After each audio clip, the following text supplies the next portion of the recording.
خواجہ سراج نے کہا کس طرح حلال ہے؟ ہجری کی پیدائش کو کیوں چھپایا جاتا ہے؟ حضرت علی رضی اللہ تعالیٰ عنہ کی بارگاہ میں ایک شخص آیا اور عرض کرنے لگا، اے امیر المومنین، مجھے ایک ہجڑے سے محبت ہو گئی ہے اور اب میں اس سے شادی کرنا چاہتا ہوں، اس بارے میں اسلام کیا کہتا ہے؟ پاس بیٹھے حضرت ابن عباس بولے، ہجڑے جنات کی اولاد ہوتے ہیں، کیونکہ جب شوہر اپنی بیوی سے ہم بسم اللہ الرحمن الرحیم۔ اسلامی تاریخ میں ایک واقعہ بیان کیا جاتا ہے کہ ایک شخص جسے لوگ خواجہ سراج سمجھتے تھے، مدینہ منورہ میں حضرت محمد صلی اللہ علیہ وسلم کے زمانے میں رہتا تھا، اور وہ گھروں میں اس خیال سے آتا جاتا تھا کہ وہ عورتوں کی طرف رغبت نہیں رکھتا، اس لیے اسے بعض اوقات عورتوں کے درمیان بیٹھنے کی اجازت دے دی جاتی تھی۔ مگر ایک دن اس نے ایک عورت کے جسمانی خد و خال کا ذکر اس انداز میں کرنا شروع کیا جس سے ظاہر ہوا کہ وہ عورتوں کے بارے میں اچھی طرح سمجھ رکھتا ہے۔ جب یہ بات نبی کریم صلی اللہ علیہ وسلم تک پہنچی تو آپ صلی اللہ علیہ وسلم نے تعلیم دی کہ ایسے افراد کو عورتوں کے نجی حلقوں میں آزادانہ آنے جانے کی اجازت نہیں دینی چاہیے تاکہ پردے اور حیا کے اصول محفوظ رہیں۔ اس واقعے سے اسلامی تعلیمات میں یہ رہنمائی ملتی ہے کہ ہر انسان کے ساتھ عزت اور انصاف کا برتاؤ کیا جائے، لیکن معاشرتی حدود اور پردے کے احکام کا خیال رکھنا بھی ضروری ہے۔ چنانچہ اس کے بعد اس شخص کو ہدایت دی گئی کہ وہ عورتوں کے درمیان نہ بیٹھا کرے اور اسلامی معاشرے میں حیا، احتیاط اور باہمی احترام کے اصول قائم رہیں، اور یہی وہ حکمت ہے جو اسلام معاشرے کے سکون اور پاکیزگی کے لیے سکھاتا ہے۔ ناظرین، ہم سب جانتے ہیں کہ اس دنیا میں مرد اور عورت کی جنس کے علاوہ ایک تیسری جنس بھی پائی جاتی ہے، جسے اردو میں خواجہ سرا، ہجڑا، خسرا، زنخواہ، جبکہ عربی میں مخنث کہا جاتا ہے۔ اب سوال یہ پیدا ہوتا ہے کہ اللہ پاک نے قرآن کریم میں اشرف المخلوقات میں شامل اس تیسری جنس کو کیوں مخاطب نہ کیا؟ شادی شدہ جوڑے کون سی ایسی غلطیاں کرتے ہیں کہ ان کے ہاں خواجہ سرا پیدا ہو جاتے ہیں؟ کیا خواجہ سرا سے اسلام میں شادی کی اجازت دی گئی ہے؟ آئیے چلتے ہیں پہلے سوال کی جانب۔ بے شک اللہ پاک ہی ساری کائنات کا خالق و مالک ہے، پھر ایسے کیسے ہو سکتا ہے کہ وہ اپنی مخلوق میں اس تیسری جنس کا ذکر نظر انداز کر دے؟ یہ محض ایک غلط فہمی ہے جو کہ مذہبی اور معاشرتی اکابرین نے ہمارے اندر پیدا کی ہوئی ہے۔ آئیے اس مسئلے کے حل کے لیے مشہور سائنسدان ہیری کلین فلیٹر کی تھیوری کو دیکھتے ہیں۔ اس نے ایک بیماری دریافت کی جس کا نام اس نے اپنے نام پر یعنی کلین فلیٹر سنڈروم رکھا۔ اس بیماری کے مطابق عورت اور مرد کی طرح خواجہ سرا کوئی تیسری جنس نہیں ہے بلکہ ایک جسمانی بیماری ہے۔ اللہ تعالیٰ نے انسان کو مرد اور عورت کے ہی روپ میں پیدا کیا ہے، لیکن جس طرح دیگر پیدائشی بیماریوں کی وجہ سے بچہ اندھا، گونگا اور بہرا پیدا ہو سکتا ہے، تو اسی طرح کروموسومز ایکس اور وائی کی تعداد کے عدم مطابقت کی وجہ سے بچے کی جنس کا تعین بھی نہیں ہو پاتا، جس سے بچہ پیدائشی طور پر ایب نارمل پیدا ہو جاتا ہے۔ ہر انسان میں 23 کروموسومز کے جوڑے پائے جاتے ہیں اور ہر جوڑا کروماٹین پر مشتمل ہوتا ہے۔ اس طرح مجموعی طور پر ایک انسان میں 46 کروماٹین پائے جاتے ہیں۔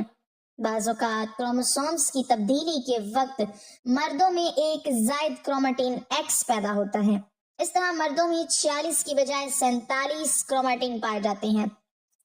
سائنسدانوں کے مطابق ہر 500 میں سے ایک مرد یہ 47واں کروماٹین پیدا ہے، اور بچے کی پیدائش کے وقت اگر یہی 47واں کروماٹین کو کہ باپ کی طرف سے ایکس ایکس یا ایکس وائی کی شکل میں ماں کے کروماٹین ایکس سے جوڑا بنا لے تو بچہ پیدائشی طور پر ٹرانسجینڈر پیدا ہوتا ہے۔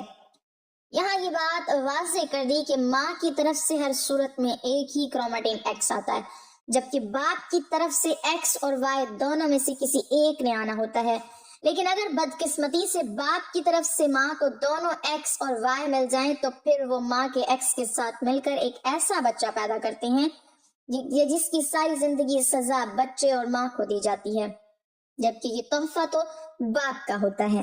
لیکن اسلامی نقطۂ نظر سے امام ابو الفرح طرطوسی کتاب التحریم الفاحش میں حضرت ابن عباس سے ایک نقل روایت کرتے ہیں کہ حضرت ابن عباس نے فرمایا کہ ہجڑے جنات کی اولاد ہیں۔ کسی نے حضرت ابن عباس سے دریافت کیا کہ یہ کیسے ہو سکتا ہے؟ تو آپ نے فرمایا کہ اللہ اور اس کے رسول نے آدمی کو حالت حیض میں بیوی سے مباشرت کرنے سے منع کیا ہے، جبکہ آدمی حالت حیض میں بیوی کے پاس آتا ہے تو شیطان عورت کی طرف آدمی سے پہلے پہنچ جاتا ہے۔ اس لیے ہمارے پیارے نبی نے فرمایا ہے کہ جب تم میں سے کوئی اپنی بیوی کے پاس جائے تو دعا پڑھ لیا کرو، اور وہ دعا اللہ تعالیٰ کے نام کی مدد سے، اے اللہ ہمیں شیطان سے محفوظ رکھ اور ہماری اولاد کو بھی شیطان کے شر سے محفوظ فرما۔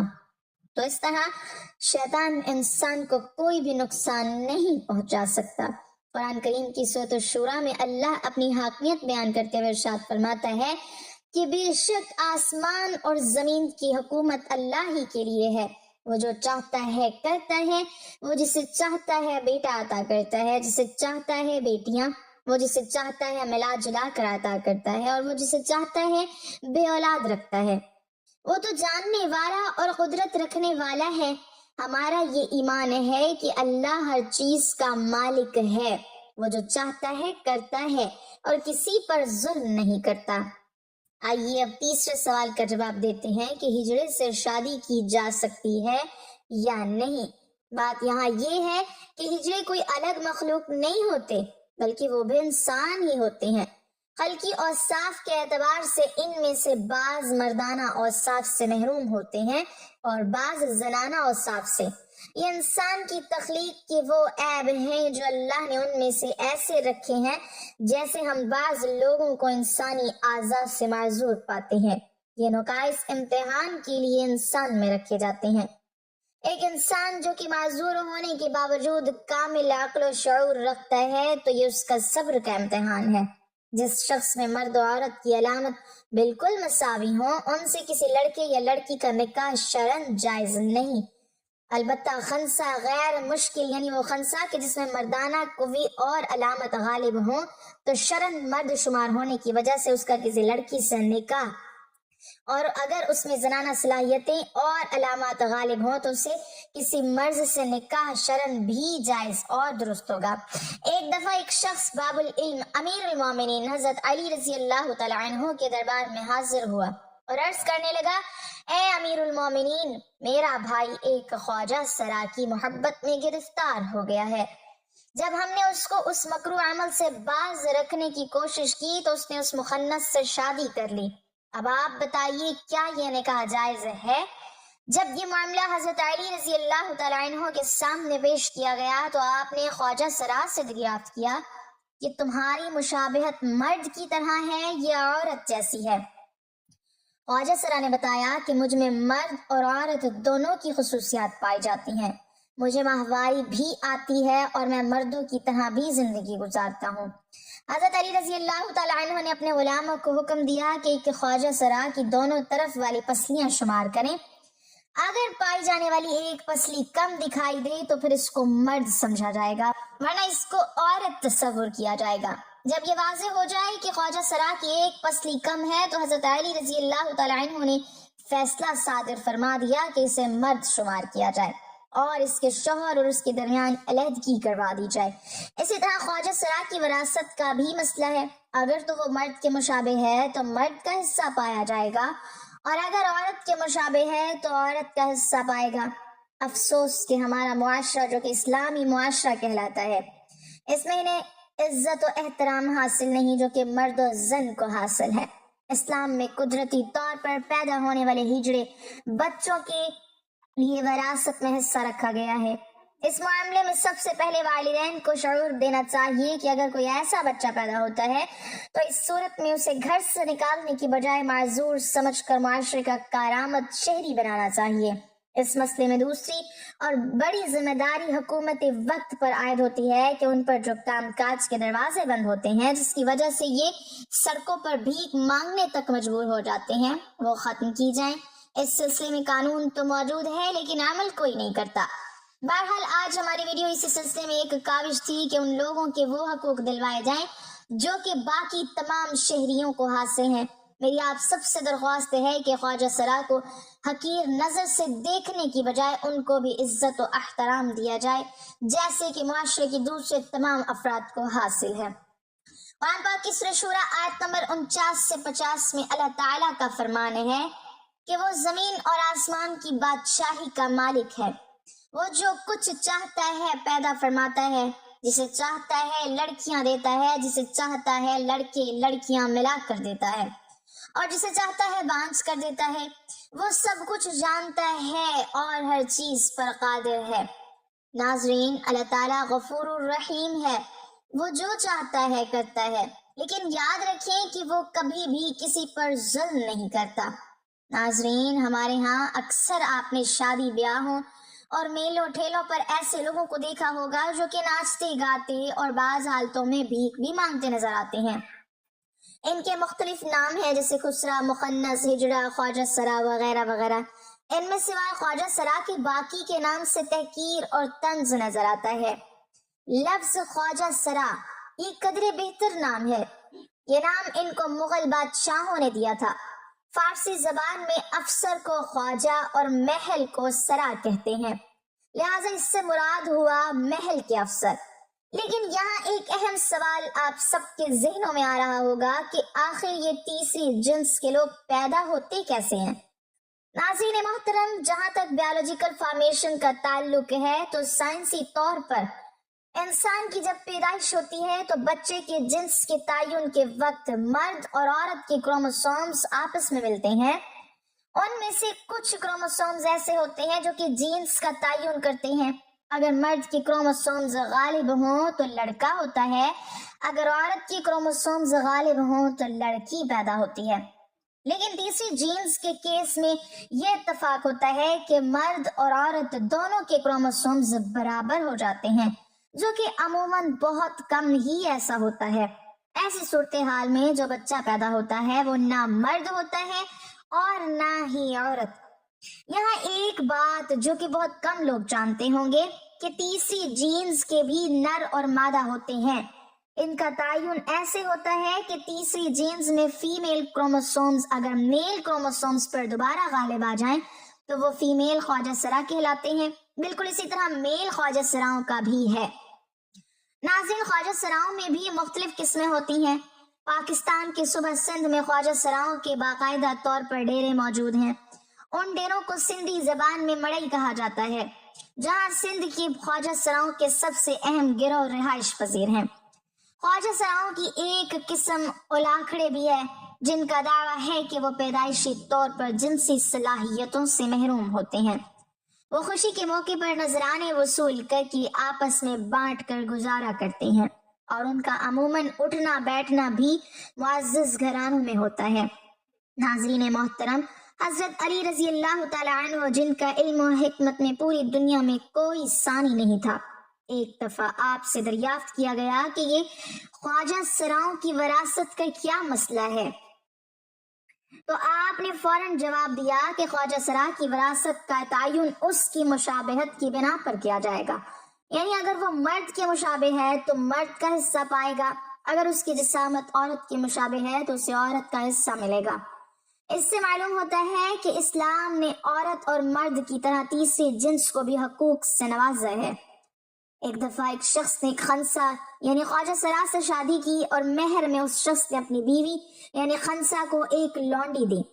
وہ خنسا یعنی وہ خواجہ سرا اس قسم کا تھا کہ اس کا فرج مردوں اور عورتوں دونوں قسم کا تھا۔ اس شخص نے اپنی بیوی یعنی خواجہ سرا کے ساتھ جمع کیا تو اس سے ایک لڑکا پیدا ہوا، اور جب اس خنسا نے اپنی اس مہر میں آئی لونڈی کے ساتھ جمع کیا تو اس سے بھی ایک لڑکا پیدا ہوا۔ یہ بات مشہور ہو گئی اور معاملہ امیر المومنین سیدنا علی المرتضیٰ رضی اللہ تعالیٰ عنہ کی خدمت میں پیش کیا گیا۔ تو آپ نے جب اس خنسا سے استفسار کیا تو اس نے جواب دیا کہ اس کا فرج عورتوں والا بھی ہے اور اس سے ماواری بھی آتی ہے۔ حضرت علی رضی اللہ تعالیٰ عنہ نے اپنے دونوں غلاموں برق اور قمبر کو بلایا اور ان کو حکم دیا کہ وہ خنسا یعنی اس خواجہ سرا کی دونوں طرف والی پسلیاں شمار کریں۔ اگر بائیں جانب والی ایک پسلی دائیں جانب سے کم ہو تو پھر اس خنسا کو مرد سمجھا جائے گا، ورنہ اس کو عورت تصور کیا جائے گا۔ اس کے بعد جب یہ واضح ہو گیا کہ اس خواجہ سرا کی ایک پسلی کم ہے تو حضرت علی رضی اللہ تعالیٰ عنہ نے اس کے مرد ہونے کا فیصلہ صادر فرما دیا اور اس کے شوہر اور اس کے درمیان علیحدگی کروا دی۔ ناظرین، اسلامی کتب میں درج ہے کہ جب اللہ تعالیٰ نے حضرت آدم علیہ السلام کو اکیلا فرمایا اور پھر اللہ تعالیٰ نے حضرت آدم علیہ السلام پر احسان کا ارادہ فرمایا کہ اس کا جوڑا پیدا فرمایا جائے تاکہ ان میں سے ہر ایک اپنے جوڑے سے سکون حاصل کرے۔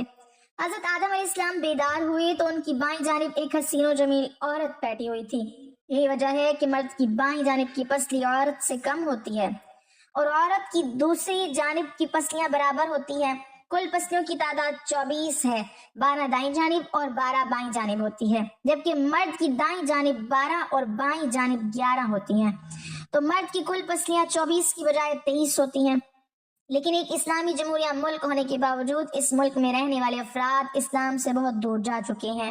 اسلام جتنا انسانیت کا درس دیتا ہے، افسوس کے ساتھ کہنا پڑ رہا ہے کہ ہم اتنا ہی انسانیت سے دور جا رہے ہیں۔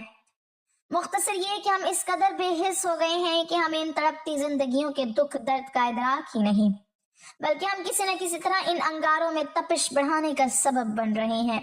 یہ بالکل ہماری ہی طرح کے انسان ہیں، یہ سانس تو لیتے ہیں مگر گھٹ گھٹ کر۔ انہیں جینے کا حق تو ہے مگر اس کے لیے انہیں بہت بڑی قیمت چکانا پڑتی ہے۔